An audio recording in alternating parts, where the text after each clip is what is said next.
Psycho.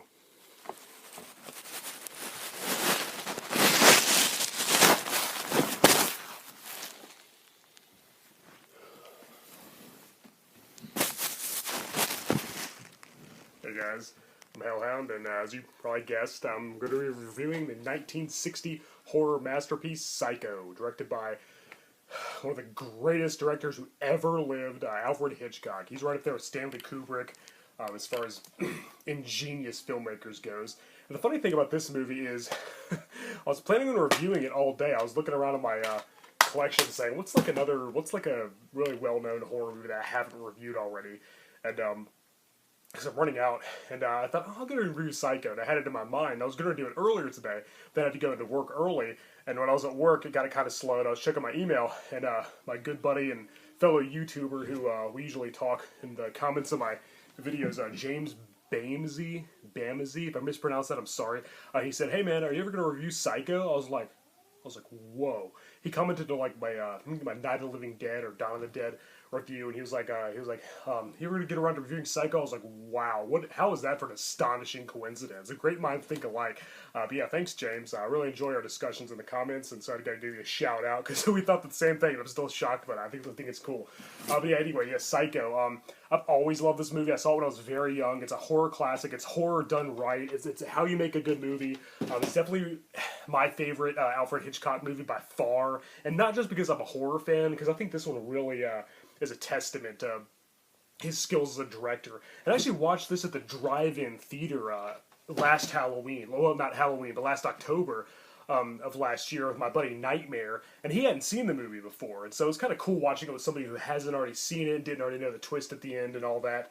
It was like I was kind of like watching it for the first time myself, since I was with somebody who hadn't seen it. Nightmare. I don't know why I'd never seen Psycho, but it was kind of cool because it was kind of like I was watching it for the first time. But anyway, yeah, I'm going to review this movie, and by the way, I am going to go see the movie It tomorrow. I don't know if I'm going to make a video about my first impressions of it, because, for one thing, I did that way too much last year, and it felt like work. Every time I went to see a movie in the theater, I said, oh, I got to make a video about it when I get home, and I was thinking about it the whole time I was watching the movie. I was like, oh, I got to remember to mention this, I think it'd be better if I wait for it to come out on DVD, then I'll re-watch it, because I think I haven't fully seen a movie until I see it twice, because that way I can analyze it a little more if there's something I missed the first time. When I've seen a movie twice, that's when I've fully got it in my head. That's when I'm ready to review it. So I don't know if I'm going to do a first impression of It tomorrow after I see the movie in the theater. I am going to go see it. I'll let you guys what I think about it briefly, like whatever my next review is. But I don't know if I'll make a full video about it. So yeah, but I am excited about seeing It, and I will let you go. As I said, I'll let you know if it's good or bad, or if I like it or not. But I don't think I'll make a full review of it unless I really feel the need to. But anyway, Psycho, directed by Alfred Hitchcock and starring Janet Leigh and Anthony Perkins. What can I say about this movie that hasn't already been said a billion times? It's a masterpiece. It's flawless. It's a classic. Has one of the most shocking twists in a horror film. A lot of people credit it with influencing the slasher genre. This movie, along with Peeping Tom, are often hailed as like the first slasher film, even though they don't really follow the typical slasher format with all the tropes of like the slasher films of the 70s and 80s. This one actually has a story. It's actually got good acting. It's actually well written. It's not just a mindless body count with chock full of gore and nudity. It's actually a compelling, very insightful, very moving, very emotional, very gripping picture. That's just the cinematography is perfect. The acting's perfect. The dialogue's well written. I really have nothing bad to say about it. I mean, it's just a classic. It's flawless. Anyway, yeah, the story. Janet Leigh plays Marion Crane. She stole a little bit of money from her work, or something like that. It's not really. This kind of sets into the events of the movie, and then she goes to, she's driving, she's fleeing, she stays at a hotel, the Bates Motel, which is one of the best settings for a horror film ever. Creepy old motel with a really, really creepy old, huge house in the background. House on the hill. It's just one of the most iconic images in a scary movie ever. It's so well known. It's so iconic. It's just so, it's just perfect. And I actually I used to have a picture of the actual movie set with the old house on the hill in my room. And when I moved out, well, this is years ago, back when I lived with my parents. When I moved out, I seem to have lost it, and yeah, it was pretty cool having a modern picture of the Bates Motel. But anyway, yeah, she stays there, and then, if you haven't seen this movie, you probably shouldn't watch this review, because in order to do the movie justice, I'm going to have to reveal some heavy spoilers. I'm sure if you're watching, if you've seen Psycho, it's a classic. Pretty much everybody's seen it, I would hope. They should show it in, like, school. at least like film class. So yeah, this is going to contain major spoilers because really the rest of the plot, when it starts becoming a scary movie, like that's when kind of the twists and turns start. So anyway, yeah, Marion, it's really interesting because Janet Leigh as Marion Crane, she was centered through the main character. The movie focused solely on her. I mean, there's her boyfriend Sam Loomis. Yeah. Another character shared that name later on in Halloween, right? Dr. Loomis. They got it from this movie. John Carpenter was a big fan of Hitchcock, so rightfully so. And so, yeah, everybody thought she was the main character, and then when she goes to stay at the hotel, she's killed off in the shower by an unknown assailant wielding a knife. A shadowy figure stalks her in the shower and stabs her to death. And this was so shocking when it was first showed in theaters back in 1960 because up to that point you thought she was the main character. And they'd never done something like that before. This is like the first time in a mainstream movie that they killed off the lead character who, up to that point, she was like, the only character that we really got to know other than Norman Bates, the owner of the motel who runs it along with his mysterious mother. Which I'll get to in a minute. Yeah, he's like a young man who's like, he doesn't have many friends. He's kind of geeky. He's kind of awkward. He's kind of of a social problem. You can tell he's kind of a weirdo, but he's likable enough. He's a nice guy, and he runs the motel. He's kind of struggling. His only friend's his mom. He's not like doesn't have like a huge social life or anything. But yeah, he's the one who lets Marion in, gives her the key and stuff. She meets him. They talk. They have a really long talk with some of the best written dialogue I've ever heard. The script was great. This movie was based on a novel by Robert Bloch, by the way. It deviates significantly from the novel. It takes a lot of liberties, particularly in the Norman Bates character. And I actually think this movie might have bettered the source material in some ways. I have read the book. It was really good. I like the way they changed the Norman Bates character from kind of like a overweight, balding, middle-aged man in his 40s who was kind of creepy and perverted anyway to like a relatively normal, kind of younger guy who just seems like an average Joe. I kind of like that a little better. He was kind of, Anthony Perkins, who played Norman Bates, he was kind of handsome, and he kind of blended in a little better.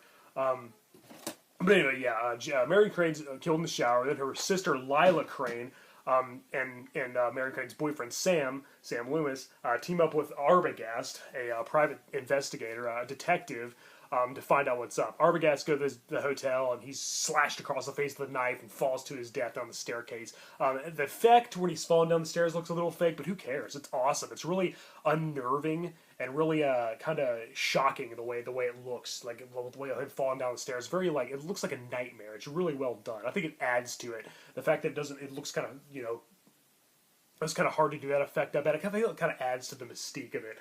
So yeah, basically it looks like the mother is killing him because when you see the silhouette, you can see like long gray hair. And they think, and then Norman, when he discovers Marion's dead body, he says "Mother, blood," and then he has to clean it up and hide and cover up for his mother's mess. But I think if you've seen this movie, well, obviously you've seen this movie, you know what the twist is. So again, please turn it off if you haven't seen the movie. I'm about to spoil it big time. One of those best, most shocking, most original endings. It was such a good twist that Alfred Hitchcock actually went and purchased several copies of the novel by Robert Bloch because he didn't want people to discover the twist before they saw the movie. So yeah, then what happens is, well, I gotta give away the twist. I gotta give away the shocking ending. Turns out that Norman Bates actually killed his mother several years before, and he's been keeping her dead body, her corpse, up in the top floor of the mansion-like house they live in, and they moved her down to the fruit cellar. Lila Crane discovers her corpse. She turns around. She's a skeleton. One of the shocking scenes. Norman Bates enters, being attacked by Sam. He's wearing a gray wig and talking like an old woman. He's been leading a double life. He has split personalities. Him and his mother. He thinks he's his mother. He turns into his mother when he killed her and her, and her lover all those years ago. It made him lose his mind. He was just twisted and he got all messed up, and then he developed a split personality. And by the way, the TV show Bates Motel doesn't do this character justice. I'm sure it's a good show. I was gonna watch it. I saw a few episodes, but then I found out Rihanna was playing Marion Crane. I was like, nope, sorry. So I didn't watch it, and I don't intend to. Rihanna is Marion Crane. No thanks. But anyway, sorry to go on a tangent. I'm sure it's a good show. If you like it, you're not wrong. I'm sure it's very well done. Blah blah blah. Freddie Highmore seems to be a good Norman, but nobody will ever top Anthony Perkins. Come on. One of the shocking endings, one of those well-done movies of all time. Great characters, great dialogue, great cinematography, great settings and locations, great atmosphere. Wow, I mean, I can't praise this movie enough. I mean, I know it's been done to death. Everybody knows it's a great movie. It's been done ad nauseum, but it's just incredible. It's just wow. It takes my breath away every time I watch it. And seeing it at the drive-in with my buddy Nightmare was a real treat. I hadn't been to the drive-in since I was like a kid. Before that, it had been years before I went to the drive-in. Seeing this movie was a very good one to see at the drive-in. It was during near Halloween, no less. It was a really cool experience. I think I told you guys about that last year. I was doing videos and I was meaning to review Psycho. It took me a whole year, pretty much. This is almost that time again. Can't wait. But yeah, wow, yeah, the Bates Motel and the house, and oh wow, yeah, just what can I add that hasn't already been said? Yeah, the shower scene, the ending with the skeletal Mrs. Bates and the Norman holding the knife, and the investigator at the end revealing the whole story. He tells them the whole story, and like some people have problems with that scene. They say that character wasn't needed, that explanation wasn't needed. But I think he summed it up nicely. He explained the whole origin, the motivation, and everything, and how like everybody thought up to that point Norman did something with Mary because he wanted the money that she stole, but no. And as the investigator then puts it, these were crimes of passion, not profit. Yeah, what a great line too. But I think the creepiest part, and this scene even kind of gave me chills when I saw the drive-in, even though I've seen this movie a million times before, is at the end when Norman is in the asylum and he's like staring at the camera and he's talking, he's thinking to himself. You can hear his inner monologue in his mother's voice. It's like Norman, Anthony Perkins, sitting there and it's an old lady doing a voiceover, and those are Norman's thoughts. I think that was just eerie and very well done. I was like, wow. Boy, did Alfred Hitchcock know how to make a really scary movie. I wish he'd tackled the genre a little more. I mean, he did. You know, movies like The Birds and like a few others. He had a lot of kind of shocking thrillers out there. But I really wish he would have done something else like this because he was really, really good at it. Yeah, Psycho is a must-see for horror fans. It's very important to the genre. It's a very important part of horror history. It's incredible. It's very well done. I can't praise it enough. I have nothing bad to say about it.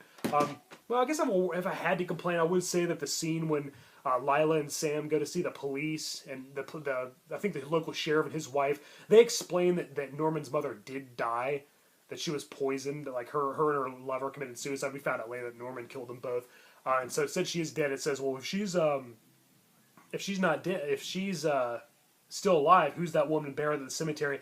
And I feel like that kind of gives away the ending, but then again, it kind of makes it creepier. It kind of makes you think. But the only thing is, it kind of makes you makes you think, well, something's up. And it makes you know there's a twist, but you're not really sure what it is. But I feel like when I first watched this movie, I was like, well, wait a minute, is she dead? I think it kind of made me figure out the twist already. But again, it's not a complaint. It's still a solid 10 out of 10. I just kind of had to mention that. It doesn't take away from the movie at all. It doesn't detract from the enjoyment. But yeah, anyway, yeah, Psycho, great movie. Came out in 1960. One of the best horror films ever made. It's followed by a sequel, Psycho 2, which is pretty good follow up.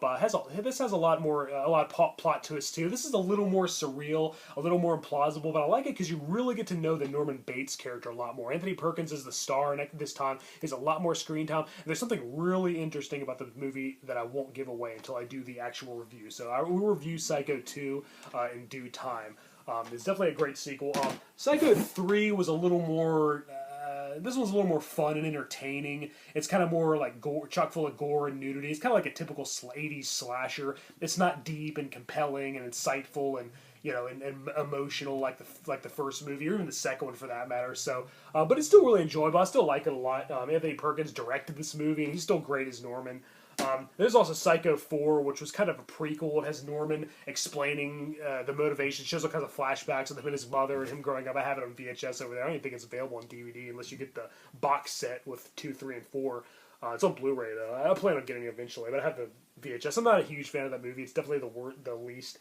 It's definitely the weakest of the 4. And then also they remade it in 1998. Gus Van Sant directed it with Anne Hesh as Marion Crane and Vince Vaughn as Norman Bates. It was very unnecessary. But I feel like the 1998 version isn't insulting because everybody hates it. And everybody knows that this one's superior. And so, like, with most remakes now, a lot of dumb kids prefer them to the original. But nobody prefers the 1998 version to the 1960 masterpiece. So I feel like it doesn't bother them much. Plus, this is before every movie under the sun had to get a remake, too. And I think Gus Van Sant even said the only reason he did it is so that nobody else would. But it's pretty much a shot-for-shot, word-for-word remake that brings nothing new to the story at all. What he should have done is like maybe made a adaptation that was closer to the book. I don't know. But anyway, enough of that. Eventually I'll review Psycho 2, and Psycho 3, and maybe even Psycho 4. And I got it on VHS. But until then, if you haven't seen this movie, do yourself a favor and go see it immediately. And I hope you, if you haven't seen this movie, I hope you didn't watch this whole review, because I spoiled a lot of it. Alright guys, I'm Hellhound. Alfred Hitchcock was a genius. Rest in peace, Hitchcock. Rest in peace, Anthony Perkins. Rest in peace, Janet Leigh. Well, pretty much everybody working this movie is gone now. But anyway, until next time, and keep it horror.